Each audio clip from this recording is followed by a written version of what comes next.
Trustee Abrego, will you please convene the Committee on University and Faculty Personnel? Thank you, Chairman Day. Will the Committee on University and Faculty Personnel please come to order? There are two requests for public comment. Each speaker will have 3 minutes to address the board. As your name is called, please come to the microphone. Rich McGee. Okay. And Mr. Jacobian. He's not here. Okay. So now it's time to... Excuse me. My name was on public comment, Kevin Weir. Oh. Oh, I have a new list here. Okay, so Kevin Weir. Thank you. Good morning. Kevin Weir, California Faculty Association Bargaining Chair. When disaster strikes, colleagues are there to help one another. The side letter we negotiated on catastrophic leave is good, and these Title V changes mostly reflect our position. One recommended change in this agenda item, which was not negotiated in our MOU, is, quote, the president of each campus, subject to the approval of the chancellor, has the authority to make exceptions to the prescribed policy, end quote. This is vague. I am left to wonder if this is meant to allow the president to deny claims, or does it allow them to supplement claims more fully? Whichever it is, it should be clarified and bargained as appropriate. But while catastrophic leave donation programs are important, support for those in crisis should not just come from faculty and staff colleagues. The CSU system needs to commit institutional support and resources in times of disaster. While faculty regularly donate accrued leave to those in need, I wonder what resources the CSU system offered in response to the recent spate of fires. Did you do anything systemic? If we truly want to be courageous and compassionate, then we must put action behind our words, lest our words remain meaningless. Real institutional support would mean opening the dorms and gym facilities for emergency shelter. Our campus food service facilities serve thousands of people daily. Extending our expertise in food services to feed displaced people, including those from the larger community, is the decent thing to do. Perhaps you might even offer low-interest loans to carry folks through as they wait for FEMA funds and insurance payouts. If you can float loans for campus presidents to buy houses, perhaps you can help folks in distress. And then there are the little things, like mail service. In times of crisis, when masses of people are displaced, lost their homes, have no ability to send or receive mail, any bans on receiving and shipping personal packages from campus should be lifted. Making humane exceptions should not be difficult. And a truly supportive institutional response would mean staffing counseling centers at an appropriate level, not just bringing in extra help from campuses for a short duration on a triage basis. I've heard from colleagues that the Employee Assistance Program is severely lacking. In fact, many of you trustees may not know that the EAP program has been changed from one-on-one individual counseling to faculty being offered a 1-800 number to call. As one Chico faculty member told me about seeking help from EAP after the campfire, quote, "It was a joke. I'm lucky I wasn't suicidal because if I was, I might not be here talking to you," end quote. I know, the budget. How do we prepare to expend funds on disaster when we don't know when it will strike? Well, disasters are going to continue to come our way. They're going to be both more severe and more frequent. Some of them may not be predictable, but their eventuality is predictable. Some of the suggestions I've made today are not budget dependent. Some are de minimis. But for those that do carry a cost, why not ask the legislature? The UC Regents requested a supplemental budget augmentation for mental health funding to address counselor-student ratios, and they got that funding. As noted by my colleagues yesterday, sometimes you just need to ask for what you need. Mr. Weir, if you could please conclude. In conclusion, the larger point is that we must expect disasters and prepare to meet them with all available systematic and institutional resources. You note in the agenda that this item will be an action item at the March Board of Trustees meeting, and I trust that you will take these comments into consideration as you move forward with this from an information to an action item. Thank you. Thank you. Rocky Sanchez. Tessie Reese.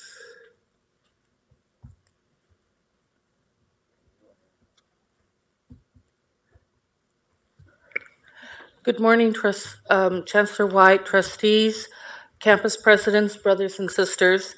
I'm Rocky Sanchez, VP for Representation, CSUEU.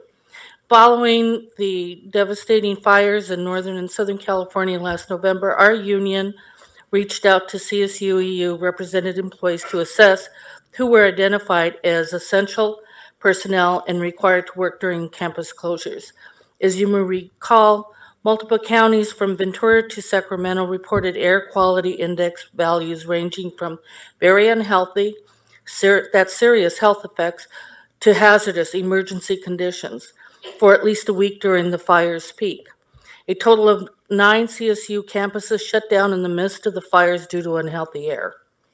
We wanted to assess what kind of work was considered essential and what precautions were in place to ensure health and safety of CSU employees who worked in air levels that were categorized as hazardous to humans.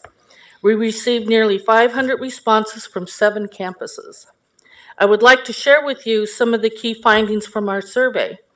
It is our hope that this board and management, that means you campus presidents, will share our concerns and work with us to develop a clearer and stronger plan to handle future disasters, because they will come, that force campus closures and or endanger the health and safety of CSU employees.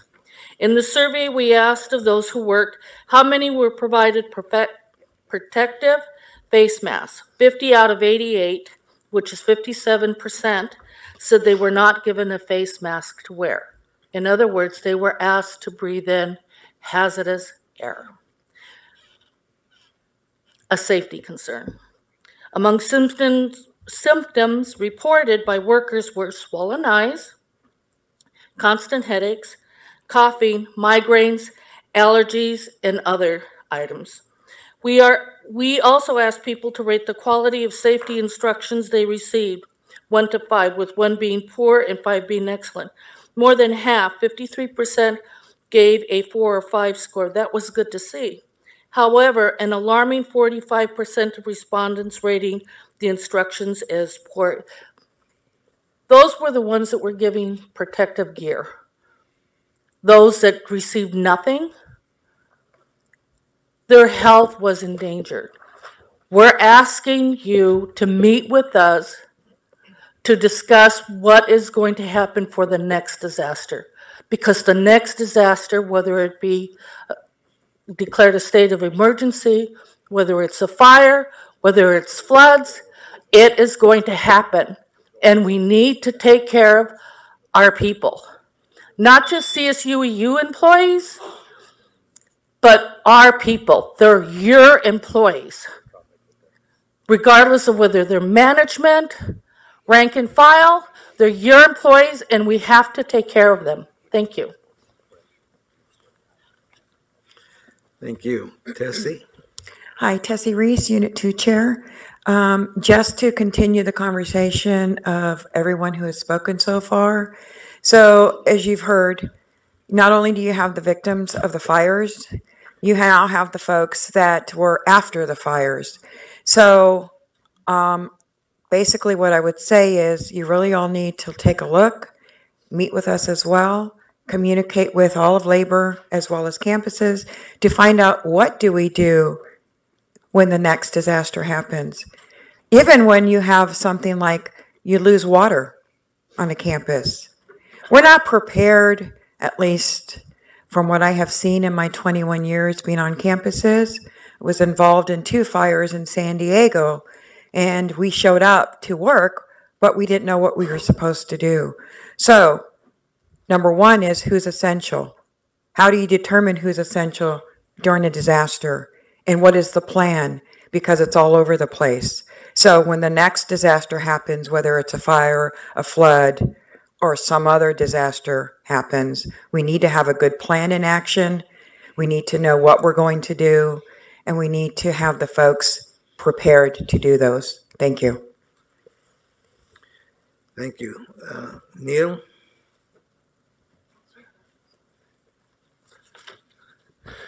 Good morning, Chancellor White, Board of Trustees, the trustees, presidents, and guests. My name is Neil Jacklin. I'm president for CSUEU. The November wildfires were the second time in 2 years that a natural disaster impacted not only the CSU campuses, but also uprooted the lives of CSU employees whose homes were unfortunately in Mother Nature's destructive path. I'd like to share with you a few stories from some of the Chico employees. Adrian Handy, custodian, just moved his sick father to Paradise so he would be closer to Feather River Hospital Oncology Center. But before he could finish unpacking, he lost his house, all of his personal belongings, and his family's history in the campfire. Fred Lemos, a custodian, lost his home. Both of his daughters lost their home. Fred said he's moving out of the state. It's not worth the risk to his grandkids. Phil Stacksetter, who maintains the grounds at Chico State, noticed an immense black cloud over Paradise. Phil sped up the hill to his home in Paradise, grabbed his wife, Carrie, and within minutes they were evacuated. He said it was as black as midnight and the winds were blowing like a tornado, flying embers everywhere and sounds of propane tanks exploding, adding to the roar of the fire. He saw homes going up in flames, and as they inched along for 4 terrifying hours until they arrived in Chico.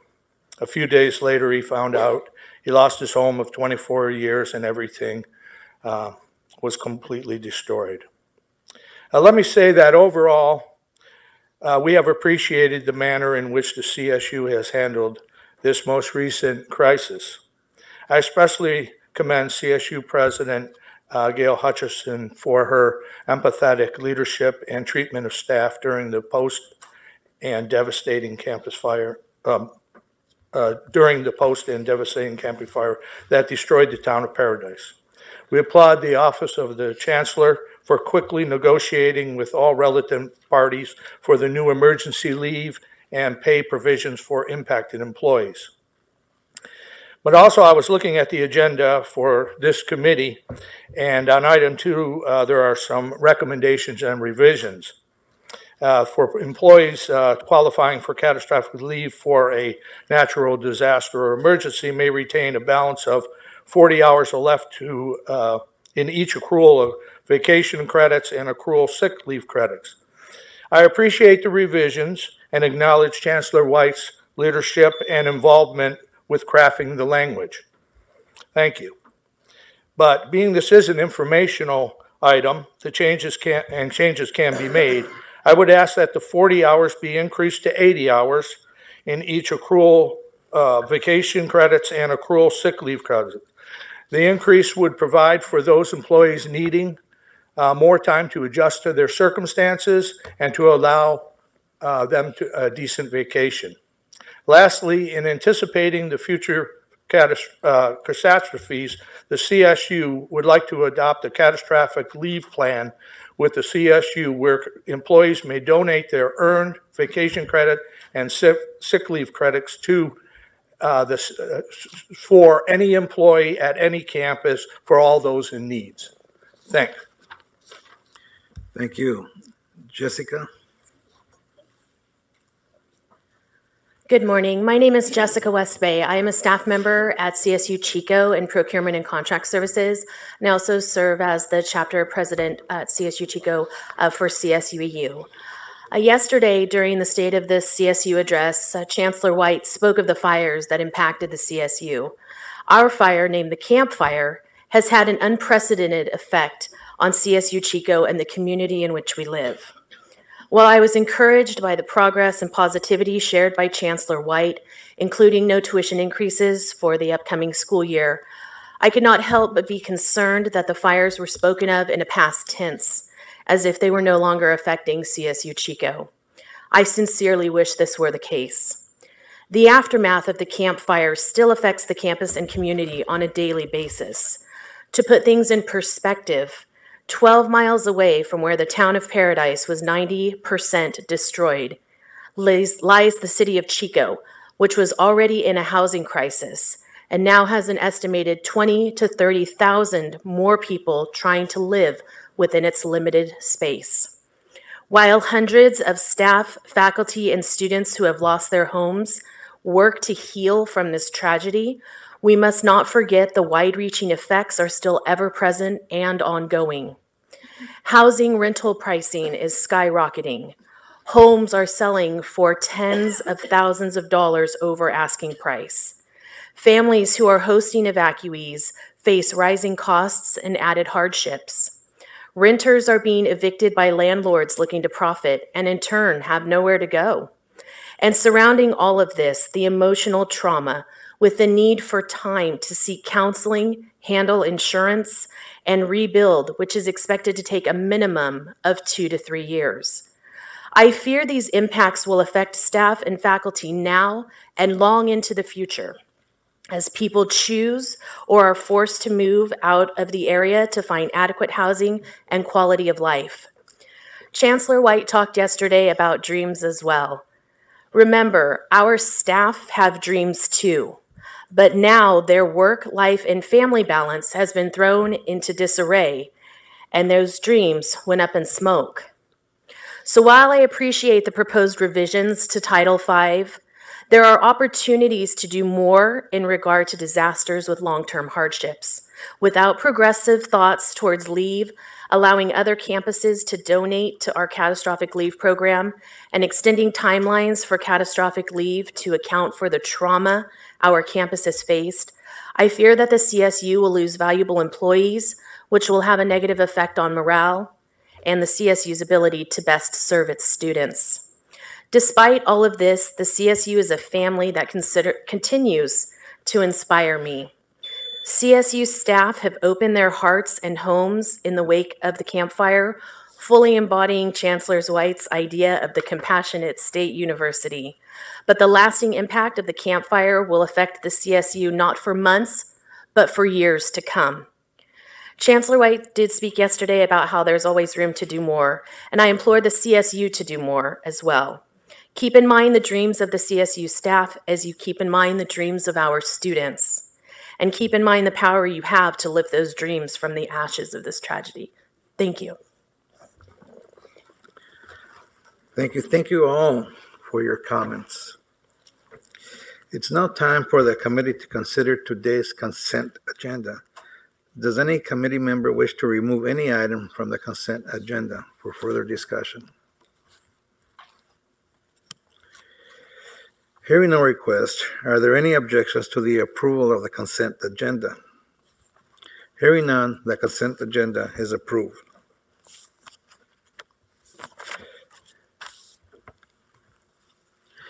Item 2 is an information item regarding a recommended revision of Title V California Code Regulation, Article 4.2, Catastrophic Leave Donation Program. The item will be presented by Vice Chancellor of Human Resources, Evelyn Nazario. Vice Chancellor Nazario, please begin.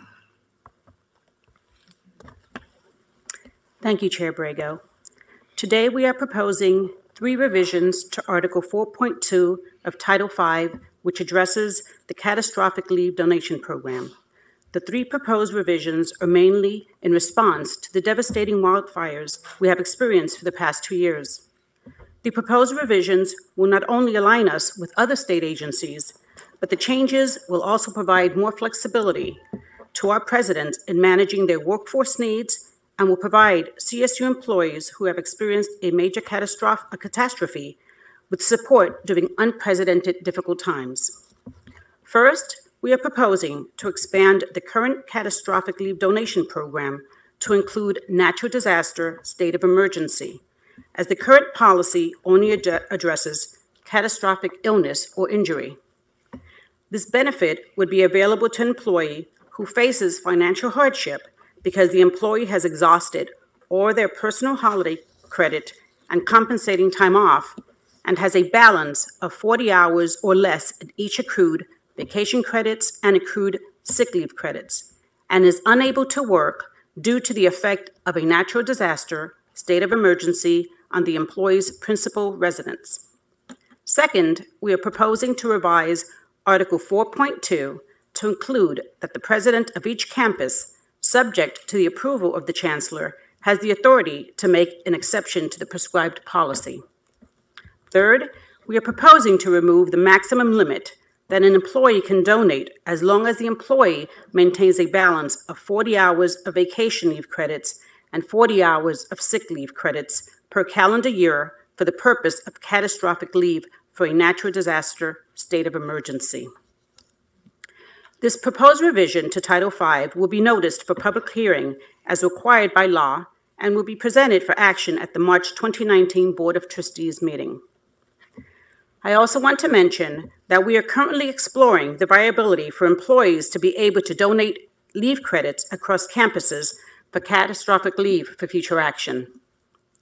Before closing, I'd like to thank Chancellor White, Chairman Day, Trustee Kimbell, and Trustee Morales for your commitment and support of CSU faculty and staff. At the onset of the Thanksgiving holiday, I reached out to each of you with an option on how we could assist our faculty and staff at CSU Chico that were impacted by the fires. Your prompt response and support enabled the campus to assist those impacted during a very stressful and difficult time. I'd also like to thank John Swarbrick and each of our unions for coming together to quickly codifying a memorandum of understanding in support of providing assistance to our faculty and staff. This is one example of the CSU community coming together to support each other and show compassion to those in need. Trustee Abrego, that concludes my presentation. Now I welcome any questions or discussions from the board. Thank you, Vice Chancellor Nazario. Any comments, questions? Becky, Lillian? Yep. So I think it's a wonderful thing that you're doing here to expand this donated leave policy. I did have a couple of questions, and I was very happy to hear you say that you're looking into a way to allow people to donate across campuses. I understand that administratively, these benefits are administered campus by campus, and figuring out how to cross campus is not going to be easy, but I think it's a good idea to try, because obviously if the employees at Chico State are impacted, you know, the employees at Sacramento State and Sonoma State are going to want to help, and all over the state for that matter. So that's good. I did have a hard time following a little bit of the verbiage that we're proposing to amend this policy. So in one section of the policy, it suggests that your residence only has to be in the county that's impacted by the natural disaster, but in another section, it suggests that the residence itself has to be impacted in some way, which makes sense. But I just don't know what, and just for clarification, maybe we can look into whether the language is lining up the way it should before we move for an action item. I bought my house in Oakland in June 1991, and in October 1991, 3,500 homes burned down right around my house. My house was not burned down, but it was, quote, impacted. So I don't know also exactly what impacted means, because we did have to evacuate and smoke damage and all of that. So for clarification, I think it would be good to look at that. The other thing is that for disability leave, the employee has to have exhausted all accrued leave credits according to the document.